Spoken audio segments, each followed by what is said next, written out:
They took everything, man. They took all your life since you were a child. There's understanding between Christians and Muslims that live here. There's a lot of differences as well. And who care about us, the Muslim Palestinian, they care more than the Christian in the world. So our brother, they are the Palestinian Muslim, not the Christian in the world.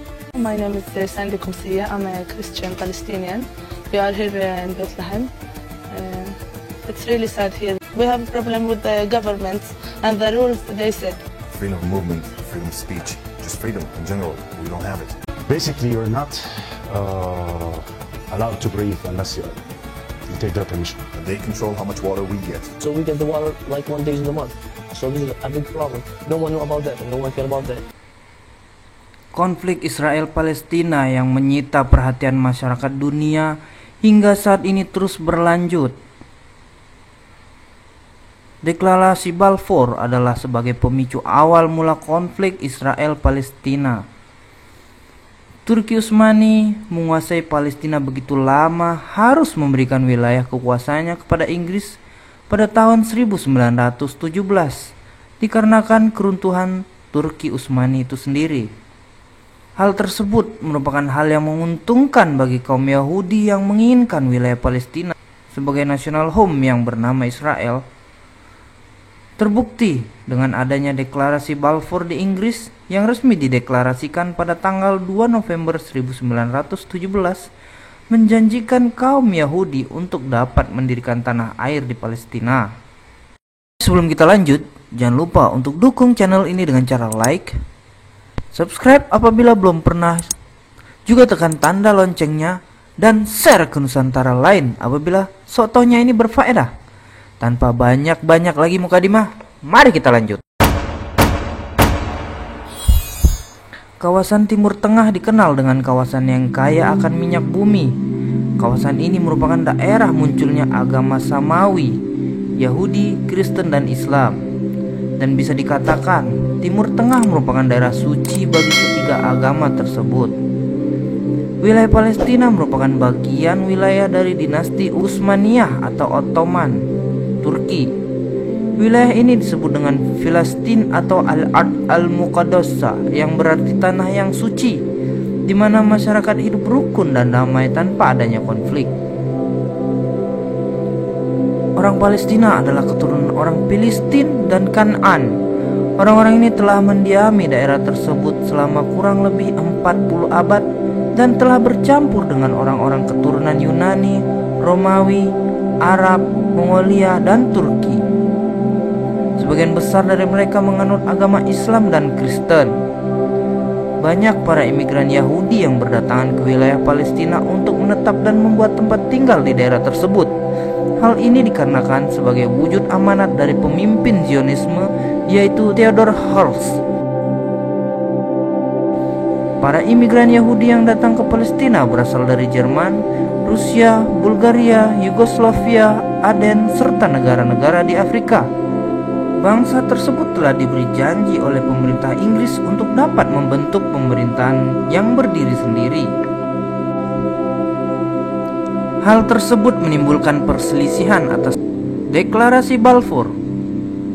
Turki beraliansi dengan Jerman pada Perang Dunia Pertama. Hal ini membuat Inggris khawatir dan meminta bantuan kaum Yahudi, yang kemudian untuk membayar bantuan tersebut, Inggris mengeluarkan deklarasi Balfour pada 2 November 1917 untuk memberikan wilayah tersebut bagi Yahudi di Palestina. Inggris memenangkan peperangan dan wilayah yang berhasil ditaklukkannya akan dikuasai sementara oleh negara yang memenangkan perang. Hal ini sesuai dengan peraturan dari Liga Bangsa-Bangsa saat itu. Untuk Palestina akan diberikan kepada Inggris, dan Inggris kemudian menepati janjinya terhadap Yahudi untuk menjadikan Palestina sebagai kampung halaman Yahudi. Walaupun pada saat itu bangsa Palestina meminta untuk menentukan nasibnya sendiri, Inggris menolak atas dasar pertimbangan ingin menjalankan ketetapan yang sudah diatur dalam deklarasi Balfour. Pelaksanaan deklarasi Balfour dimaksudkan agar Yahudi dapat menempati wilayah Palestina dan membuat national home di wilayah tersebut. Setelah berakhirnya Perang Dunia I yang dimenangkan oleh Inggris, Yahudi mulai berpindah ke wilayah Palestina.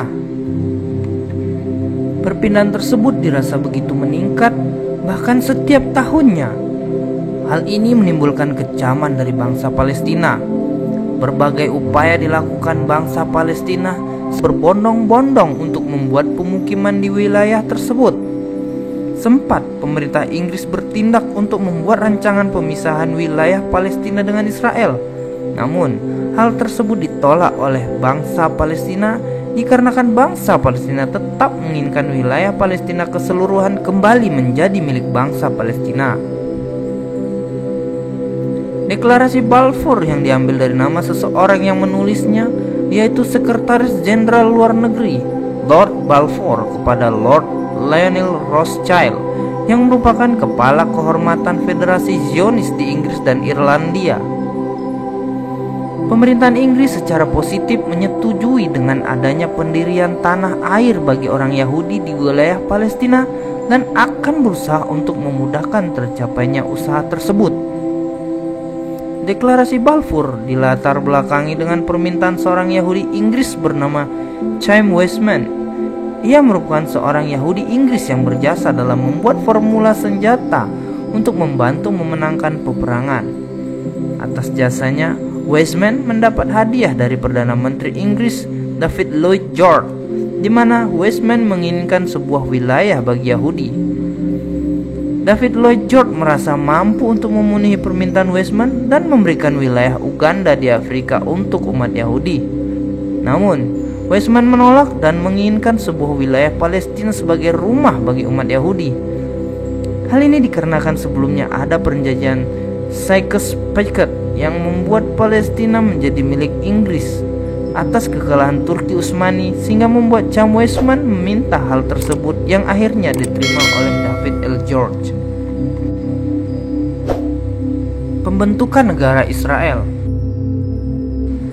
Banyaknya kaum Yahudi yang menempati wilayah Palestina justru berbuah adanya proklamasi dari kaum Yahudi untuk membentuk berdirinya suatu negara yang bernama Israel pada tahun 1948. Pembentukan negara Israel justru mendapat bantuan khususnya dari Amerika Serikat yang memberikan pengakuan adanya negara Israel.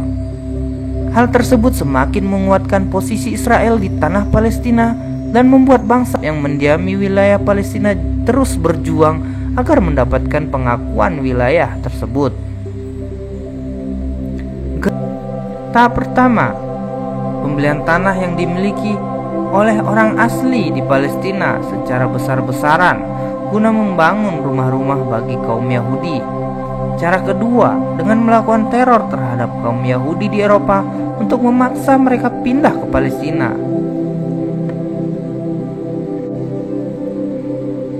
Dan yang ketiga, dengan melakukan tindakan terhadap pemukiman di Palestina dengan cara menutup jalur kebutuhan sehari-hari yang menyebabkan bangsa Palestina jatuh miskin sehingga akan dipaksa menjual tanahnya dan berpindah ke tempat lain dari Palestina.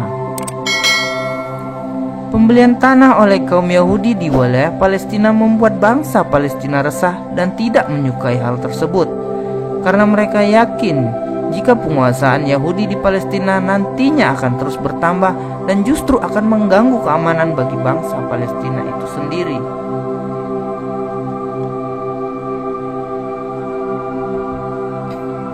Perang Dunia Kedua.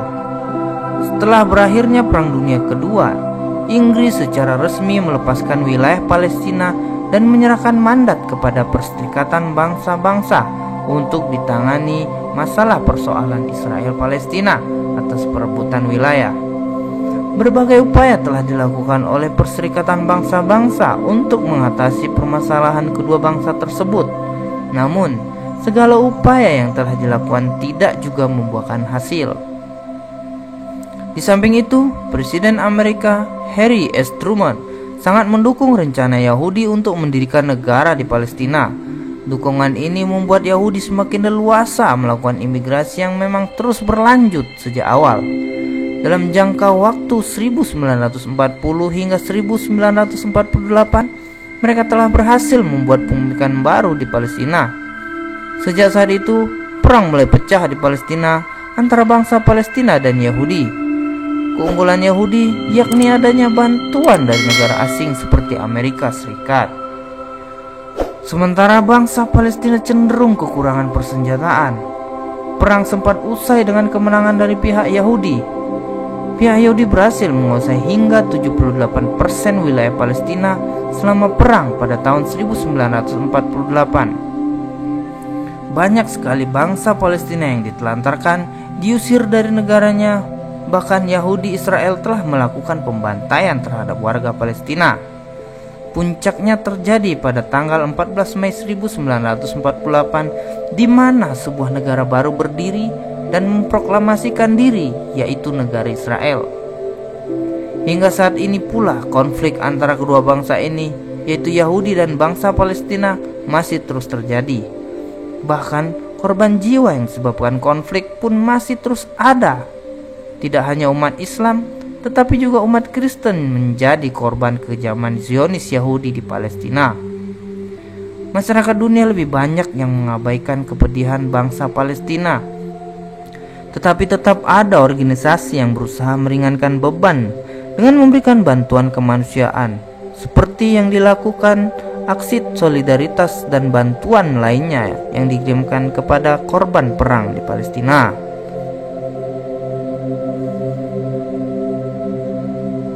Entah apa yang merasuki penjabat negara ini sehingga masih diam dan abai dengan yang terjadi terhadap saudara kita di luar sana. Mereka tidak berani mengecam keras dan mengambil tindakan terhadap apa yang dilakukan oleh bangsa Yahudi terhadap saudara kita di Palestina. Apakah kita lupa negara dan bangsa mana yang pertama mengakui kedaulatan negara kita? Pertama kali sebelum proklamasi diproklamirkan oleh Bapak bangsa kita pada 17 Agustus 1945 dulu.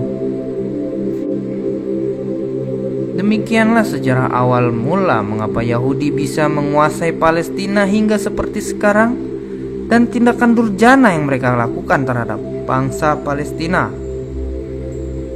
Apabila ada pendapat lain dari rekan, juga hal yang salah dalam saya menyampaikan, mohon berikan komentar di bawah ya, agar sama-sama kita menjadi tahu apa yang belum kita ketahui. Terima kasih sudah menyaksikan videonya hingga selesai. Sampai jumpa.